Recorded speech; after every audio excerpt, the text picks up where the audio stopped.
बिस्मिल्लाहिर्रहमानिर्रहीम। दोस्तों, आज हम आपको ले चलते हैं एक ऐसे शहर की कहानी सुनाने जो कभी ज्ञान का केंद्र था, जिसका हर कोना रोशनी से चमकता था, मगर फिर वो शहर अंधेरों में डूब गया। यह कहानी है बगदाद की। सन 762 में अब्बासी खलीफा अबू जाफर अल मंसूर ने दजला नदी के किनारे एक नया शहर बसाया, जिसे नाम दिया गया बगदाद। यह शहर केवल पत्थरों और इमारतों का समूह नहीं था, ये था ज्ञान, तहजीब और हिकमत का गहवारा। यहाँ बनाया गया बैतुल हिकमा, जहाँ दुनिया भर के विद्वान, हुक्मा और अनुवादक विभिन्न भाषाओं के ज्ञान को अरबी में अनुवाद करते थे। यूनानी, फारसी, हिंदी और रोमी किताबें यहाँ अनुवाद होती थीं और नए सिद्धांतों पर शोध होता था। इब्न सीना, अल ख्वारिज्मी, अल राजी और अल फाराबी जैसे ज्ञान के सूरज यहीं से चमके। बगदाद उस समय दुनिया का सबसे तरक्की पसंद शहर बन चुका था। मस्जिदें, मदरसे, पुस्तकालय और बाजार, सब कुछ शानदार और बेहतरीन। एक समय तो ऐसा था कि लोग कहते थे, अगर जन्नत जमीन पर है तो वह बगदाद है। अब्बासी खलीफा के दौर में न सिर्फ इस्लामी रिवायतें, बल्कि विज्ञान, गणित, चिकित्सा, साहित्य और दर्शन को भी खूब बढ़ावा मिला। हर शहर से विद्यार्थी बगदाद के मदरसों की तरफ रुख करते। यह वह दौर था जहां धर्म और दुनिया दोनों का ज्ञान साथ साथ चलता। मगर दोस्तों, वक्त कभी एक जैसा नहीं रहता।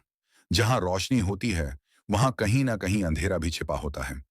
अब्बासी खिलाफत की कमजोरी की शुरुआत हुई आंतरिक फसाद से। राजनीतिक मतभेद, हरम की साजिशें, गुलामों का बढ़ता हुआ प्रभाव और सबसे बढ़कर फूट और फितना। वजीर और अमीर आपस में लड़ते रहे और खलीफा केवल एक नाम रह गया।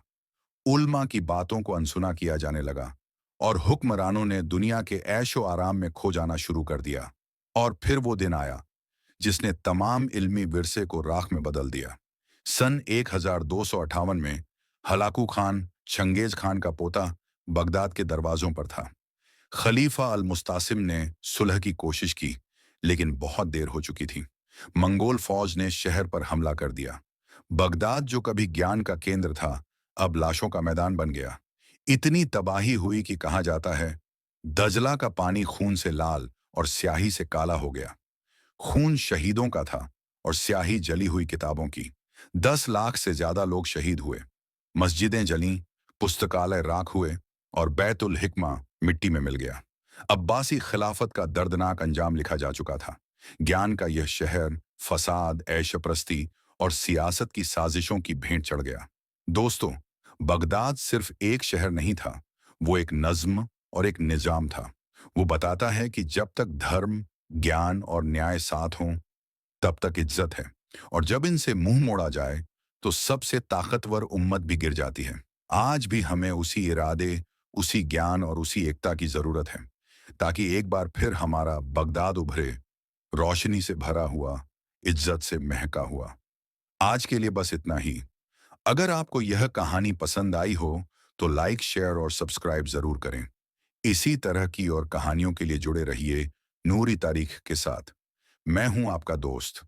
अल्लाह हाफिज कहता हूं, मगर एक पैगाम के साथ, ज्ञान सिर्फ विरासत नहीं, जिम्मेदारी भी होता है।